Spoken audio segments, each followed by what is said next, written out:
السلام عليكم. النهارده ان شاء الله هنعمل كده حاجه بسيطه بس جميله قوي. هنعمل رز حبه وحبه بالجزر المبشور. تعالوا بقى نسمي الله ونشوف عملنا طبق الرز الجميل ده ازاي. حله على النار ومعايا هنا معلقتين زيت او معلقتين سمنه او اي ماده دهنيه تحبيها تشتغلي بيها. ولما الزيت يسخن هضيف هنا رز مغسول كويس قوي متصفي من الميه كويس. وبعدين هحط كده شويه ملح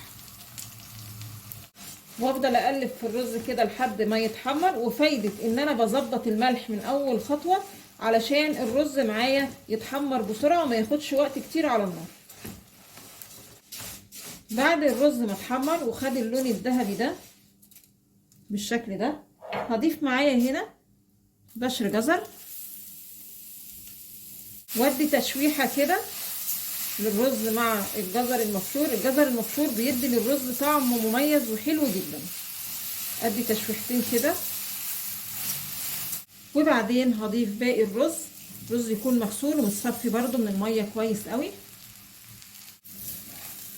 واديهم تشويحة كده مع بعض. عايزة اقول لكم ان ريحة الرز يعني من قبل ما يستوي اهو ريحته جميلة جدا جدا جدا. بعد كده هضيف مية تكون بتغلي. احنا مظبطين الملح وكله تمام. عايزة تضيفي اي بهارات تانية بتحبيها ضيفيها مفيش اي مشكلة. مقدار المية يكون يدوبك يعني مستوى المية اعلى من مستوى الرز كده حاجة بسيطة. يعني تقريبا مقدار الرز هو نفسه مقدار المية. يعني لو عاملة 3 كوبايات رز يبقى قصادها 3 كوبايات مية. ولما المية تغلي كمان مرة مع الرز هغطي الحلة وهدي النار واستنى لحد الرز ما يتشرب.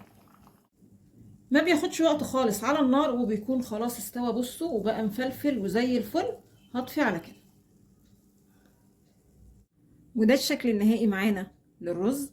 بصوا شكله جميل جدا كفاية بس ريحته.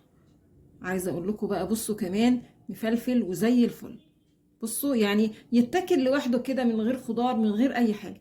يا رب النهاردة الوصفة البسيطة دي تكون عجبتكم وانتظرونا ان شاء الله بفيديو جديد. وما تنسوش الاشتراك في القناة.